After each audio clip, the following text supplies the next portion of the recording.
Shalom Bapak Ibu Saudara, jemaat yang dikasihi Tuhan. Sudah menyelesaikan pekerjaan hari ini. Ada begitu banyak persoalan dan mungkin juga ada banyak pergumulan yang kita hadapi hari ini. Tapi kita mau rehat sebentar, kita mau mendengarkan firman Tuhan. Saya akan berdoa untuk saudara semuanya. Bapak Surgawi, terima kasih untuk hari ini. Kami percaya Engkau gak pernah meninggalkan kami ya Tuhan. Bahkan di saat-saat kami ada dalam pergumulan, kami percaya Tuhan Engkau bersama dengan kami. Mari berkati jemaat Tuhan sekalian, saudara-saudara kami yang mendengarkan siraman rohani ini ya Bapak. Di dalam kehidupannya, dalam pergumulannya, dalam pekerjaan, studinya, masa depan, keluarga. Kami percaya Tuhan hadir dan Tuhan turut bekerja dalam segala sesuatu, dalam segala hal, dalam apapun yang terjadi untuk mendatangkan kebaikan bagi kami semuanya. Kami sambut berkat firman Tuhan hari ini di dalam nama Tuhan kami Yesus Kristus. Haleluya. Amin. Amin. Saudara tetap semangat ya. Tuhan Yesus itu janjinya ya dan amin. Dan kita semuanya adalah pribadi-pribadi yang sungguh mulia dan berharga di mata Tuhan kita. Hari ini kita akan merenungkan satu bagian firman Tuhan.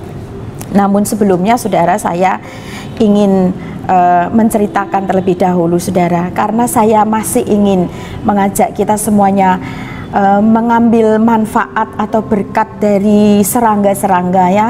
Saya sudah menyampaikan dari semut kita belajar, dari merpati kita belajar mengampuni, dan hari ini kita belajar dari lebah. Wow, lebah saudara. Kita nggak bicara soal lebah yang menyengat saudara, tetapi lebah adalah serangga yang sumber makanannya berasal dari sari bunga saudara. Yang masih sekolah ya pasti juga dulu pernah mendapatkan pelajarannya. Nah, sari bunga sendiri itu apa saudara?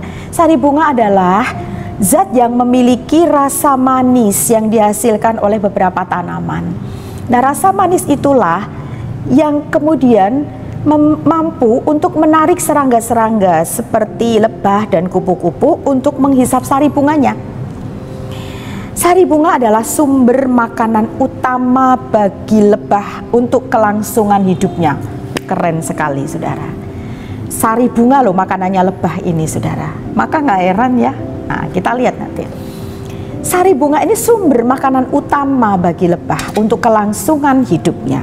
Jadi lebah hanya akan memakan sari bunga, lebah hanya akan memakan yang manis.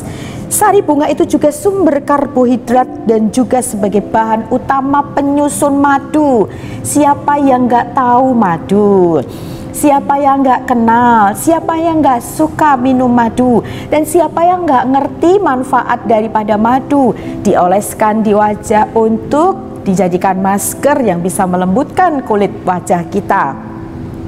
Diminum bisa menurunkan panas untuk anak-anak. Dulu waktu saya kecil dikasih air mawar ya, belinya di apotik sama dikasih madu, makanya namanya madu mawar. Kalau demam sedikit cukup dikasih minum itu sudah. Lalu kemudian saudara bisa merebus daun sirih ya, dan tunggu hangat-hangat. Kalau nggak suka rasanya langsung, saudara kasih seduh dengan madu, saudara bisa simpan di lemari es, itu menjadi antibiotik yang alami dan gak akan menimbulkan kontraindikasi dan yang lain sebagainya yang aman. Saudara, lebah menghisap sari bunga dan membawanya ke sarang, mengumpulkannya dan mengolahnya menjadi madu, suatu cairan pemanis alami yang kaya akan vitamin hingga mineral yang sangat baik untuk menjaga daya tahan siapa? Manusia, saya dan saudara. Itu madu dihasilkan dari lebah yang kecil, yang mungkin menakutkan bagi banyak orang. Tapi mari belajar, lebah itu hanya mengkonsumsi yang manis saudara, dan menghasilkan yang manis. Saudara, kita diciptakan mulia dan sempurna di hadapan Tuhan. Kita ditebus dengan darahnya yang mahal. Darahnya mahal. So jangan anggap hidup kita itu murah saudara.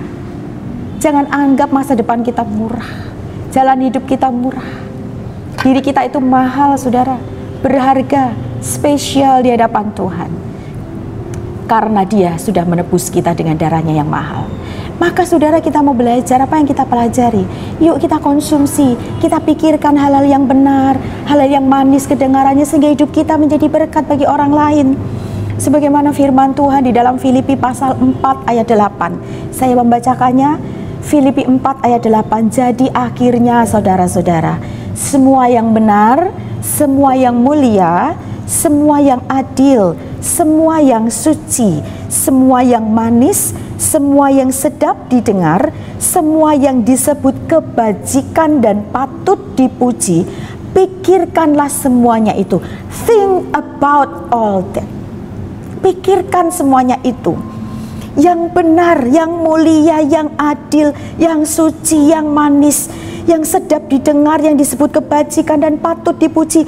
Jika kita think about that, sudah, about those, pikirkan semuanya itu akan membawa pemikiran kita, perubahan dalam paradigma kita, cara berpikir kita, menanggapi hidup yang kita hadapi, menanggapi orang-orang sekitar kita yang mungkin kita anggap aneh dalam tanda kutip, unik kita boleh bilang.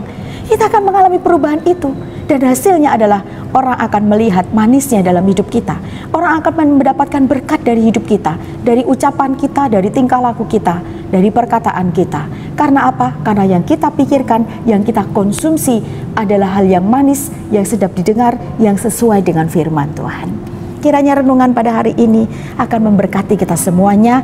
Tetap semangat untuk menjalani kehidupan yang Tuhan percayakan kepada saudara, karena saudara dan saya sungguh berharga di mata Tuhan. Amin. Tuhan Yesus memberkati.